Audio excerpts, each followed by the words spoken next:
Hello and welcome to today's lesson, Subtracting Integers. Before we get started, I want to just review some of the terminology that's associated with subtraction whenever you're subtracting any kind of numbers. Well, the very first number, in this case, it's -10, and we're going to do a real-world problem based on this expression. -10 is called the minuend. -8. 8 is the subtrahend, and when we find our answer, it's going to be known as the difference. Now, order does matter when you're talking about subtraction, and as we set up our subtraction problem, you'll see just what I mean. The way you can switch around addition, add-ins, 2 or more add-ins won't affect the outcome of the sum. That's not true of subtraction, okay?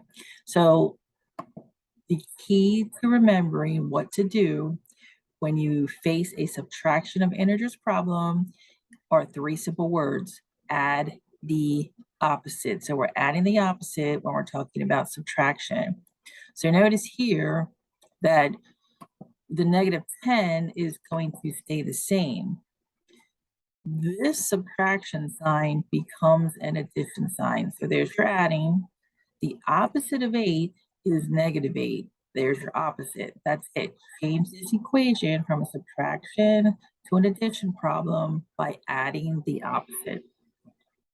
Once you do that, you're simply going to follow the addition rules that you already know. If you have the same signs, if you have 2 different signs.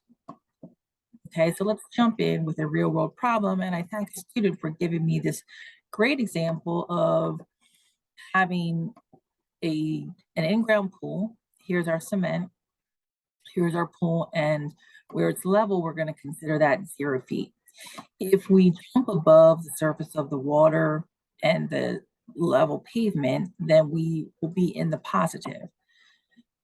If we dive beneath into the water, we will be in the negative. Now remember, integers are not fractions or decimals. They're whole numbers and they're opposite. So we can have a number that exists like -6.5, but it's not an integer, okay?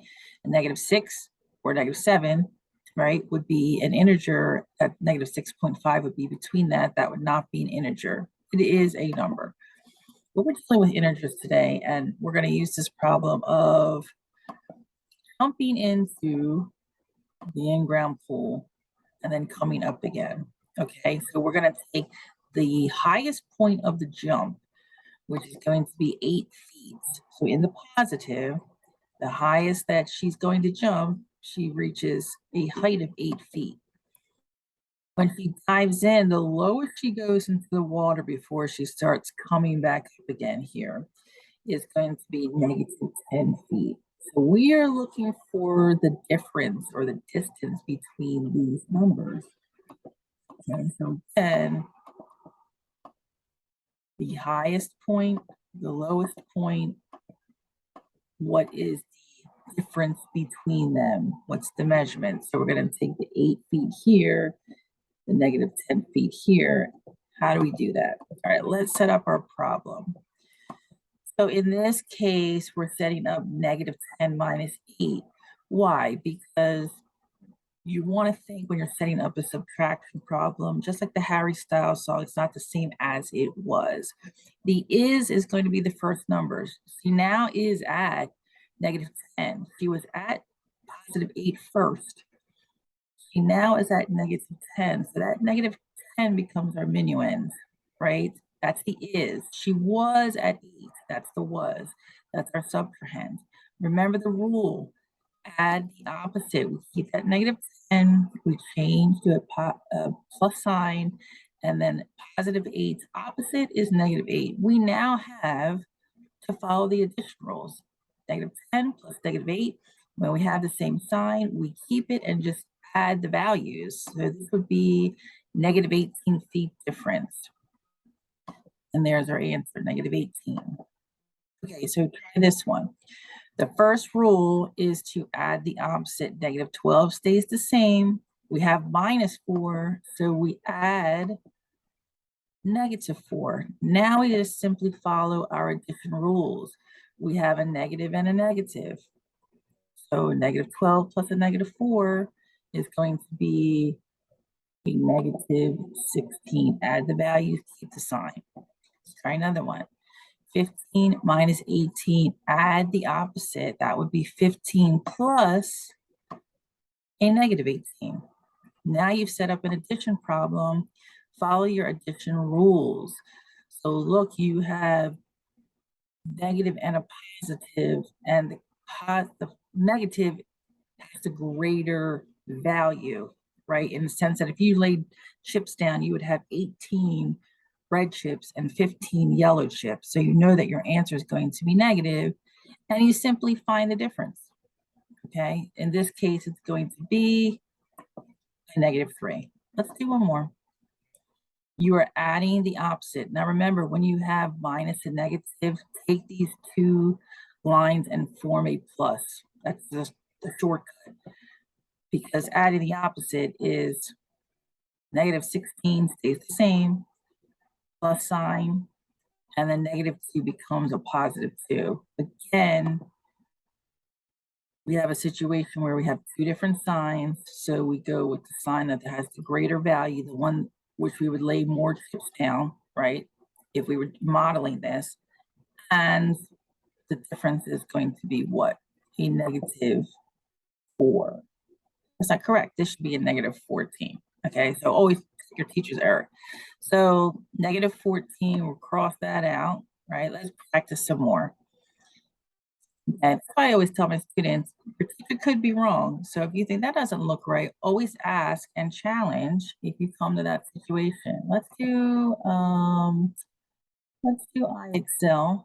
We'll do some subtraction of integers. Let's see. Here we go. Okay, remember the rule is to add the opposite. So I'm going to show you, we have a negative 4 minus 3 here. And if I'm copying a problem, I always want to make sure I did it correct. Negative 4 minus 3. Remember that this stays the same, but we add the opposite. So the subtraction sign becomes a positive. The 3 becomes a negative 3. So now we have, what are the addition rules? You follow those rules once you've changed it into a subtraction problem. Same signs, just add these guys and you get a negative 7. So let's test and see. Okay, let's just do one more. So 5 minus negative 1. Okay, let's go back to our whiteboard. And we have 5 minus negative 1. And again, I'm going to make sure that I've copied it correctly. So the shortcut here is to take these two negative signs and put this one so that it's crossing over. Okay, that's really going to be 5 plus 1. And that makes sense, right? Because adding the opposite would be the negative, or the minus sign becomes plus, the negative 1 becomes 1. Or the shortcut is when you see minus and negative, just make it into a plus. And we know 5 plus 1 from way back when is going to be 6. Okay, I'm going to put this in the link, or this link below, so you can practice some more. If you want to send me any ideas or questions, feel free.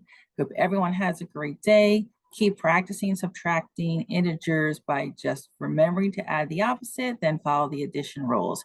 And I will see you next time.